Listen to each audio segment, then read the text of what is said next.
BJP के लोगों में ये बात है, 4 से इकट्ठे हो जाएंगे और 4 से इकट्ठे होने के बाद किसी की बात ना सुनेंगे। अकेला सनातनी कल में आके तुम्हें जवाब देंगे। सुनिए, इस दिल्ली में कांग्रेस ने मैं आपको सही बताऊंगा, कांग्रेस ने दिल्ली में एक ऐसे व्यक्ति को टिकट दे दी जिसने इस देश को तोड़ने के लिए नारेबाजियां करी थी जेएनयू में, जिसने आतंकी अफजल गुरु के समर्थन में बरसियां मनाई जेएनयू में। सुनिए, लड़की है शेला रशीद, समझ गए, वो भी साथ में थी जब वो नारे लगे थे। आज वो बीजेपी में आ गई, कश्मीर में है ना, अब वो आतंकवादी नहीं रही, नहीं आतंकवादी हो गया। और लद्दाख में जो लद्दाख का सांसद है, समझ गए, उस बीजेपी से उसकी वाइफ भी उस टाइम मौजूद थी, उसकी वाइफ ने भी ये कहा है कि ऐसे कोई नारे नहीं लगे। कुमार का जो केस हुआ था, FIR नंबर थी 110, ठीक है ना, बटे 2016, ठीक है, जेएनयू। जरा आप ऑनलाइन भी जाके सर्च कीजिएगा। गृह मंत्री किसका है? बीजेपी का ही है ना, है ना? गृह मंत्री के आदेश पर कोर्ट नहीं चला करता। बात करेंगे तो मैं किसी की भी नहीं सुनूंगी। आप इस तरीके से बात करेंगे मैं किसी की नहीं सुनूंगी। हम मीडिया से जानकारियों को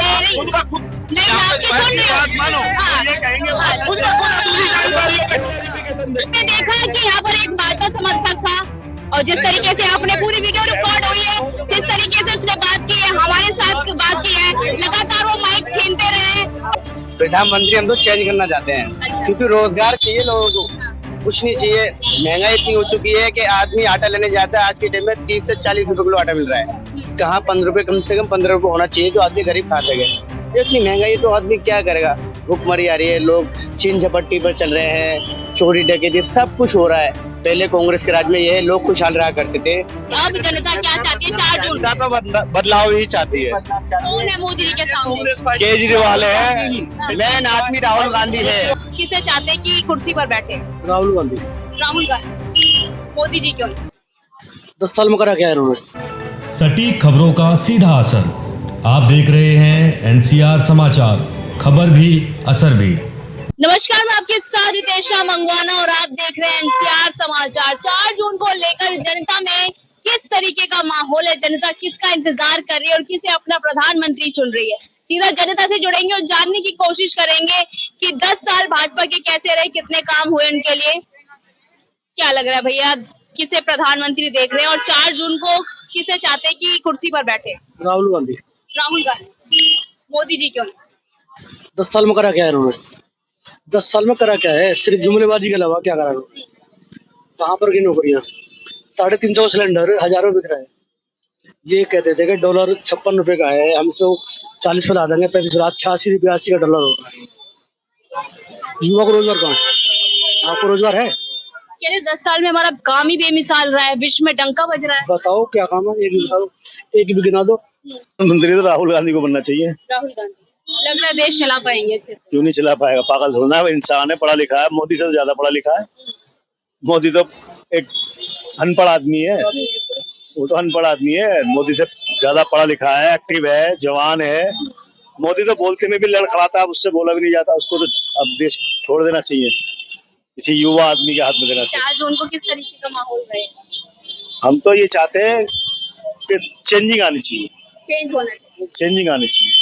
प्रधानमंत्री कौन बनेगा कौन नहीं, ये तो बात की बात है, लेकिन चेंजिंग आनी चाहिए। परिवर्तन चाहिए। बिल्कुल बिल्कुल। क्योंकि इन लोगों ने 10 साल कैसे रहे आपके? 10 साल ऐसे रह गए, सुबह से शाम हो गई, 1 रुपया नहीं कमाया अभी। जो अच्छे दिन के वादे किए थे मोदी, अच्छे दिन ये चल तो रहे, अच्छे दिन तो अडानी के, अंबानी के, बड़े बड़े लोगों पे आए। और ये जो हमारे मकान मालिक हैं जिनके 10,000 किराया था, 40,000 किराया हो गया, इनके आए। आप क्या कहना चाह रहे हैं प्रधानमंत्री? जो हमारे चाचा ने किया है वही बहुत कुछ है। प्रधानमंत्री हम तो चेंज करना चाहते हैं, क्योंकि रोजगार चाहिए लोगों को, कुछ नहीं चाहिए। महंगाई इतनी हो चुकी है कि आदमी आटा लेने जाता है, आज के टाइम में 30 से 40 रुपए किलो आटा मिल रहा है। कहाँ 15 रुपए, कम से कम 15 रुपए होना चाहिए जो आदमी गरीब खा सके। इतनी महंगाई तो आदमी क्या करेगा, भूखमरी आ रही है, लोग छीन झपट्टी पर चल रहे हैं, चोरी डकैती सब कुछ हो रहा है। पहले कांग्रेस के राज में ये लोग खुशहाल रहा करते थे, कम कमाते थे और खूब अपने खाते थे। आज महंगाई बढ़ चुकी है और खर्चे हुए हैं, हर चीज है, कमाई है ही नहीं। बस इतना कहना चाहते हैं। देश की जनता कहाँ बढ़ी महंगाई? आप बता दो जी, ये हमारे कोई एक ऐसी चीज बताओ जो रोजमर्रा की जरूरतमंद की जो चीज होती है वो कोई गरीब आदमी ना खरीद पा रहा हो। जो ये रोते रहते हैं महंगाई का या जीएसटी का या टैक्स का, कौन सी ऐसी रोजगार बेरोजगार, ये समस्याएं कब नहीं थी देश में, और इन्हें कौन सी पार्टी खत्म कर सकती है?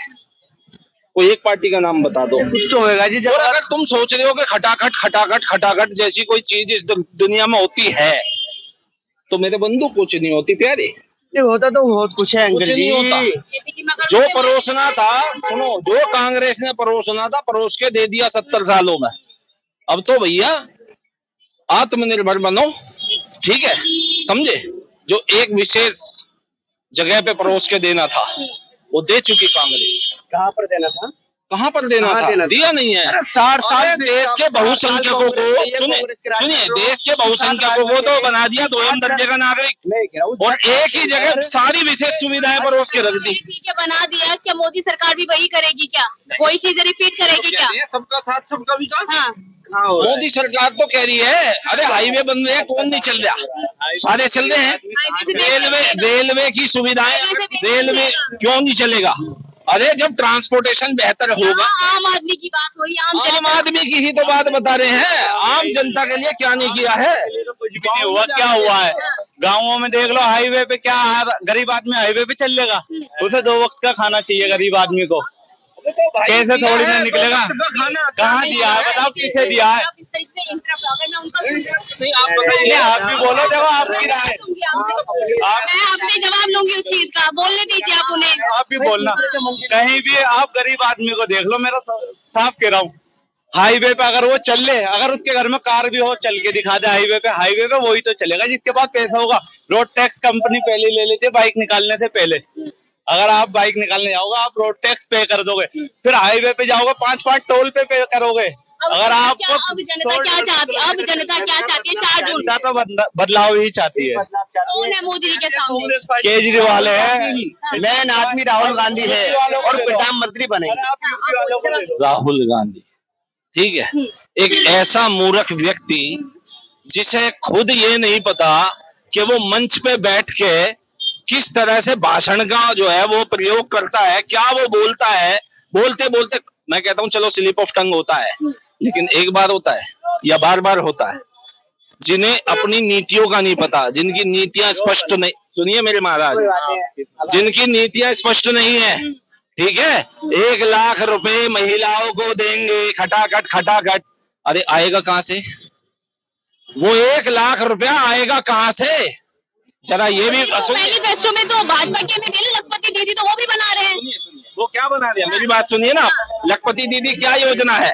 लखपति दीदी योजना है जो हमारी कामकाजी जो महिलाएं हैं, जो हैंडक्राफ्ट के जो मतलब कि एक व्यवसाय से जुड़ी हुई हैं और गांव देहात के एरिया से बिलोंग करती है, कहीं से भी, उन मतलब की कामकाजी महिलाओं को एक बैंकिंग से, समझ गए ना, एक मतलब कि जब अगर भाजपा ने इस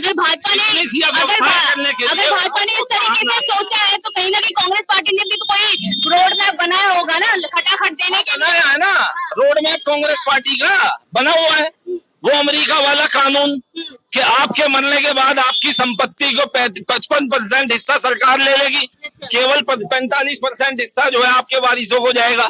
ये रोड मैप बनाया सैम पित्रोदा ने बोला है ना। बहिष्कार कर दिया ना कांग्रेस ने। अरे भाई एक बात बताओ, ये बहिष्कार करते हैं, इन्होंने बहिष्कार जब क्यों नहीं किया था मनमोहन सिंह जी का? जब उन्होंने स्पष्ट और साफ कह दिया था कि देश के संसाधनों पे केवल एक विशेष समुदाय का जो है? आपने शायद से बयान सुनिए, केवल ये वो पार्टी है जिन्होंने इस देश के लोगों को बांट के रखा है। कांग्रेस ने सदा कभी नहीं होने दिया। कांग्रेस ने कभी देश को बांटा नहीं है, पर हाँ बीजेपी जरूर बांट रही है देश को। बीजेपी हिंदू मुस्लिम मंदिर मस्जिद और कुछ नहीं है इनके पास। यही तो चलता रहा है। और ये कभी बीजेपी नहीं थी, और संबित पात्रा जी बोलते हैं, संबित पात्रा जी बोलते हैं वोट करने के लिए 400 आदमी एक मिनट बंटवारा मांगा था। शांत हो। बंटवारा मांगने वाले 400 व्यक्ति थे, उनमें से एक भी देश से बाहर नहीं गया और वहाँ देश बढ़वा दिया। पहली बात तो ये एक बड़ी मुश्किल है। हम भी न्यूज देखते हैं, टीवी डिबेटर देखते हैं, जो मैं कहता हूँ किसी पार्टी का समर्थक होना कोई बुरी बात नहीं है, अपना अपना मन है। लेकिन क्या है कि बीजेपी वाले लोग सामने वाले को बोलने नहीं देते। जब 4-6 इकट्ठे हो जाएंगे ना तो जय श्री राम चिल्लाने लगेंगे, मतलब मुद्दों की बात नहीं करेंगे। जवाब आप बोलो, आपका जवाब दूंगा।